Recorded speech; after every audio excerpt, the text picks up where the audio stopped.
हज़रत बहलोल दना भी सड़क के किनारे बैठे थे तो सिपाही कहने लगे यहाँ से उठ जाओ। फरमाने लगे हारून रशीद की ज़मीन नहीं, ज़मीन मेरे रब की है, मैं क्यों उठूँ।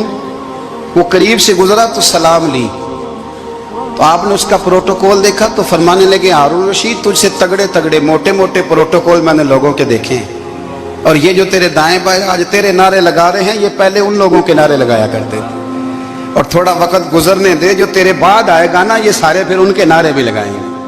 तू झूठ की दुनिया में जिंदा है, इनसे तूने उम्मीदें वाबस्ता की हैं, ये कल उसके नारे लगाएंगे।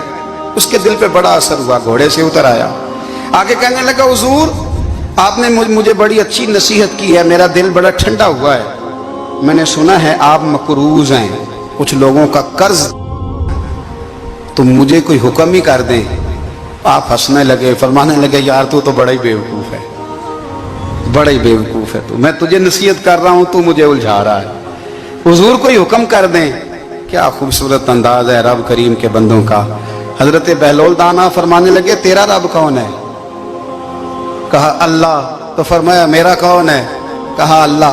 फरमाने लगे ये तो नहीं ना हो सकता कि अल्लाह हारून रशीद को देता रहे और बहलोल दाना को भूल ही जाए, ये तो नहीं ना हो सकता कि हारून रशीद को देता रहे और बहलोल दाना को भूल जाए। फरमाया उसका दिल, उसका इरादा हुआ, इरादा कुदरत हुआ कि बहलोल मकरूज रहना चाहिए, तो अगर रब मुझे रखना चाहता है दुख कबूल मोहम्मद बख्शा राजी रहन प्यारे, अगर वो चाहता है मैं मकरूज रहूं तो मैं भी चाहता हूं कि मैं मकरूज ही रहूं। ये तो नहीं ना हो सकता कि तुझे दे और मुझे ना दे।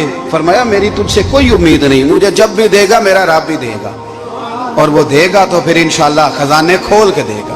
दुनियादारों से उम्मीदें वाबस्ता करना, लोगों के पीछे ये छोड़ दें, आप बेचैन रहेंगे, बेकरार रहेंगे। अल्लाह वालों से जरूर उम्मीदें वाबस्ता करें, इसलिए कि उनके पास जो कुछ होता है वो दरअसल रब का ही होता है। लेकिन सेठों से, नवाबों से, सियासतदानों से बाज आ जाए, हमारी बड़ी उम्मीदें वाबस्ता है। मैं अक्सर कहता हूँ जितने फेरे नौकरी के लिए दुनियादार के दरवाजे पे लगाए हैं ना, इससे कम दफा मस्जिद में नफल पड़े होते तो रब उतनी बड़ी मेहरबानी फरमा देता। तीसरी बात ये याद रखें, अगर सुकून लेना चाहते हैं ना, अगर सुकून लेना चाहते हो ना तो लोगों को डिस्कस करना बंद कर दो। बहुत सारी कमजोरियां हमारे अंदर होती हैं ना, फिर अल्लाह हमारी रोजी तो नहीं ना बंद फरमाता, ये तो नहीं कहता कि जमीन से निकल जाओ।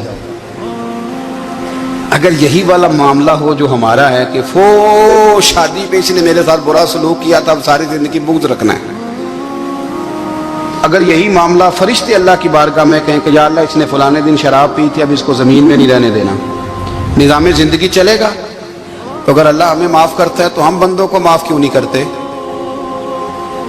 आप यकीन करें इतनी लंबी अदावतें, इतना लंबा हसद, इतना लंबा बुग़्ज़, इतना लंबा। हदीस मैंने पढ़ी, मैं हैरान रह गया। मेरे नबी करीम अलैहिस्सलाम ने फरमाया अपनी बीवी से कभी बुग़्ज़ ना रखना, अगर उसकी एक बात नापसंद हो तो उसे छोड़ के वो बात देखो जो तुम्हें पसंद है। मैं इस हदीस को पढ़ के सोचने लगा कि क्या बीवी का भी बुग़्ज़ रखते हैं लोग।